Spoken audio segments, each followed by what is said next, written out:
Yield not to this impotence, O Partha, Arjun, for it does not befit you.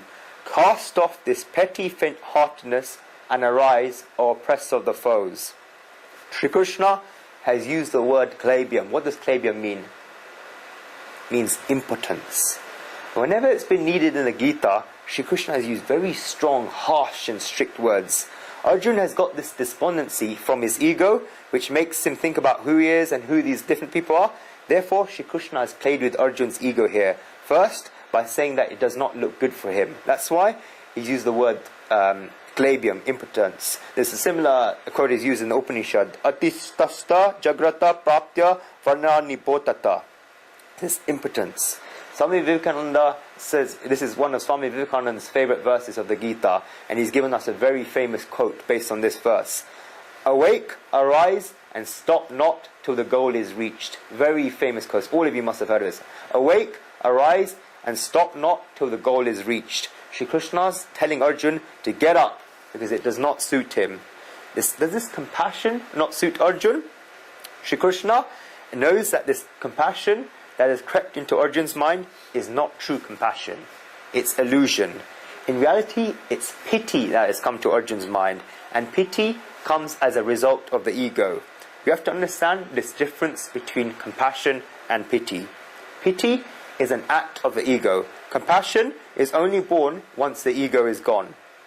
Moreover, thinkers say that pity comes as a result of circumstances, whereas compassion comes as a result of one's intentions, one's natural.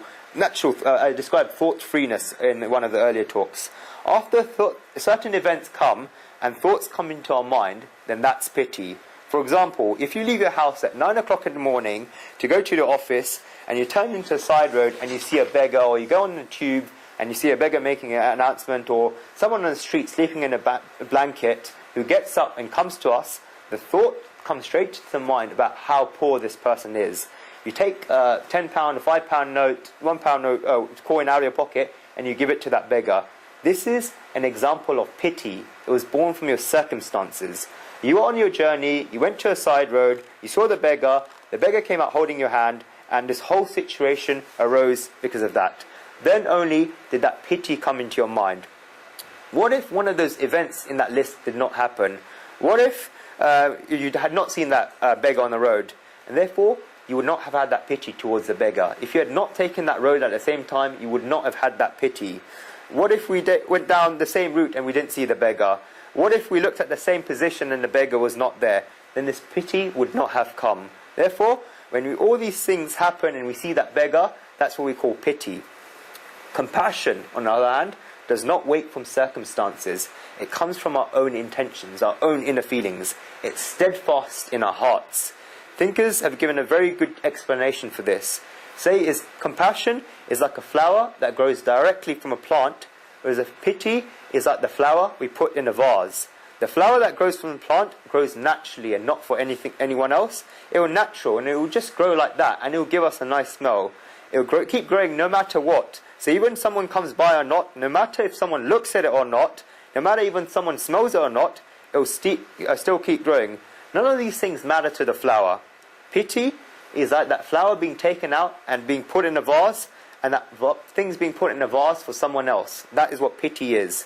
If it's there so someone can see it, someone can appreciate it, and someone can smell it. There's also another difference. Compassion within us wishes that nobody in the world is unhappy, whereas the pity wishes that people will be unhappy, otherwise there'll be nobody else to help. Compassion wishes that nobody in the world will be happy, whereas pity wishes that there will be unhappy people so we can help them. The person who pities wishes for there to be poor people in the world so he can help him. So he can donate money to the poor, he can give them food, he can open up centers for the poor, he can open up hospitals, set up charities for them. But what if there was no poverty? Compassion wishes that nobody in the world will be poor. There's a lot of differences between compassion and pity. These are the main ones. So that thought comes to Arjun's mind is one of pity, and it's become despondent. Verse 4.